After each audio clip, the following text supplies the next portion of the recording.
Welcome to Tweet of the Week. I am joined today by Amy Boehman-Pollitt, and Amy is the team leader for our Augmentative Communication and Technology group that works with many students on using assistive technology. So we thank you, first of all, for that very important role that you play in our system. But I know that your tweet was most unusual because it was a tweet of a very interesting poster that you had created during a training session. So you want to talk a little bit about your journey to tweeting about a poster? Sure. So last year was the first time that I was invited and was very privileged to be part of the Teacher Academy for Mind-Brain Education. And this was a follow-up to the initial two-day training that we had. And it started years ago, but with Frederick County. 3 years ago, Frederick County partnered with the Center for Transformative Teaching and Learning down in Potomac, Maryland. And they've been sending groups of teachers and leaders down every summer to get really good researched informed strategies and talking about how the science behind how the brain learns.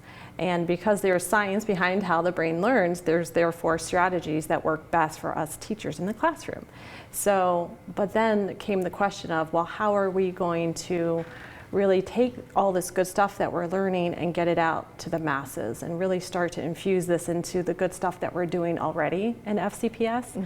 So that's where the Teacher Specialist Academy came from. So they decided to bring together all the teacher specialists from different departments, realizing that we hit so many different audiences.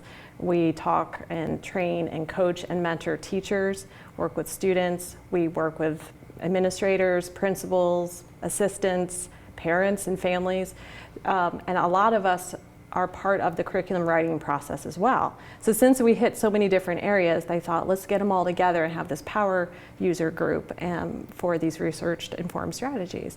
So this was a follow-up to that, to continue our learning and our journey in this process. And as you said, the science of the brain and the things that we now know. I've been fortunate to attend some of the sessions, not to have the kind of training that you have, but it does reinforce, as you said, a lot of things teachers have been doing, but now you kind of understand the purpose behind it and why it works so well, but also a couple of new tricks. And as you went through these workshops, you were talking about the connection between the emotion and cognition. And so that was part of what you were designing when you did this poster, right? Yes, so we had just finished our segment on the strong connection between a student's emotional state and their ability and their readiness to learn. So they gave us 10 minutes to create a poster to really kind of summarize what we learned.